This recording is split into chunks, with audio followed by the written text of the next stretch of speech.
इसके बारे में आपका क्या कहना है? कोई एक धर्म को ऊंचा बनाने के लिए हमारे सनातन धर्म को नीचा बताया जाना, कैसा मानते हैं आप उसको?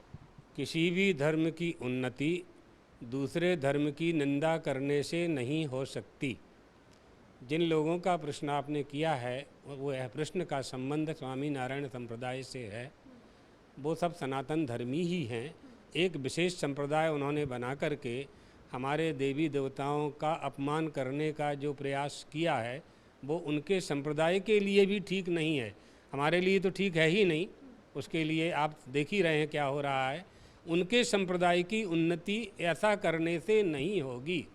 हनुमान जी हमारे इष्ट देव हैं और द्वापर त्रेता सतयुग अनादि हैं, अनादि काल से हैं, आज के नहीं हैं।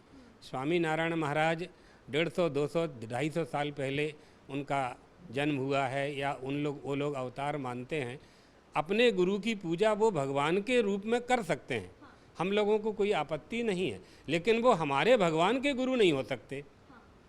हमारे श्री राम श्री कृष्ण परमात्मा श्री कृष्ण हनुमान जी महाराज के गुरु नहीं हो सकते। ये विधर्मः परधर्मश्च आभासा उपमा छला, ये अधर्म है, ऐसा नहीं करना चाहिए। फिर संतों के द्वारा तो ऐसा होना ही नहीं चाहिए। हम सब हिंदू हैं और सनातन धर्मी हैं और हमें अपनी अपनी उपासना करने का अधिकार है।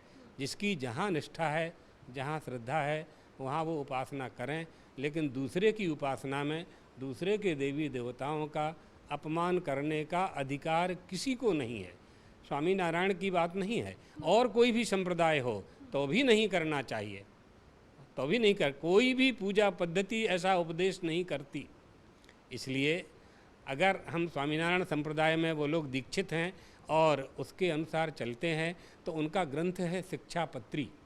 शिक्षापत्री के अनुसार ही उन्हें चलना चाहिए और शिक्षापत्री वेद शास्त्रों के अनुसार ही उन्होंने सहजानंद जी महाराज ने उसका निर्माण किया होगा, तो उससे बाहर उन्हें नहीं जाना चाहिए। ये अच्छी बात किसी के लिए ठीक बात नहीं है, तो ये इस सबसे दूर रहना चाहिए। हम अपना कल्याण चाहते हैं, अपने कल्याण के साथ समाज का कल्याण चाहते हैं, समाज के साथ देश का कल्याण चाहते हैं। तो छोटी छोटी बातों में यदि हम आपस में उलझेंगे तो विधर्मियों से कौन लड़ेगा, विधर्मियों से कौन लड़ेगा। इसलिए हमें आपस में युद्ध नहीं करना है, आपस में नहीं लड़ना है। कोई समस्या है बैठ के बात करें, विचार करें।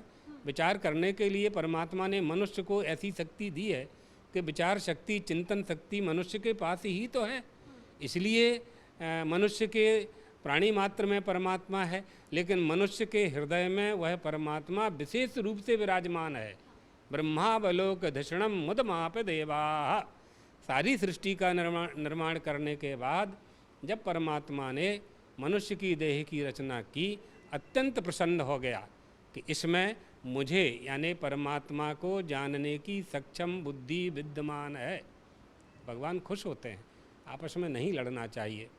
अभी ये जो सारा विवाद अभी उठा है, उसके बाद बहुत सारे ऐसे उन लोगों के स्वामीनारायण संप्रदाय के संत हैं, वो ऐसा बोल रहे हैं कि हनुमान जी किसी को भी नमन करे उससे वो छोटे नहीं हो जाते। और हमारे में अगर नीलकंठ वर्णी की बात है तो उन्होंने तपस्या की थी, इसीलिए उसको फलाहार देने के लिए हनुमान जी आए थे और वो लोग उसका भी जवाब दे रहे हैं, तो उसको कैसे देखा जा सकता है? इसका प्रमाण क्या है?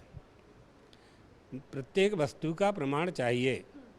प्रमाण के बिना किसी भी लक्षण की सिद्धि नहीं की जा सकती। लक्षण प्रमाणाभ्याम वस्तु सिद्धिर जायते। प्रमाण उसे कहते हैं जो वस्तु के वास्तविक स्वरूप को लखा दे। आपने अपने ग्रंथ में कुछ भी लिख लिया है यदि, या हम कुछ भी लिख लें, उसको विद्वान लोग संत महात्मा प्रमाण नहीं मान सकते। जो वेदोक्त शास्त्रोक्त बात है वही प्रमाणित हो सकती है। हमारे यहाँ महापुरुषों का आदर है, सम्मान है, उनको गुरु के रूप में भगवान के रूप में देखा जाता है। लेकिन जिस गुरु को हम भगवान के रूप में देखते हैं वो भगवान किसी भगवान की निंदा नहीं कर सकता, यही दोष है। उनकी उपासना में से हमें कोई आपत्ति नहीं है, उन्हें करना चाहिए।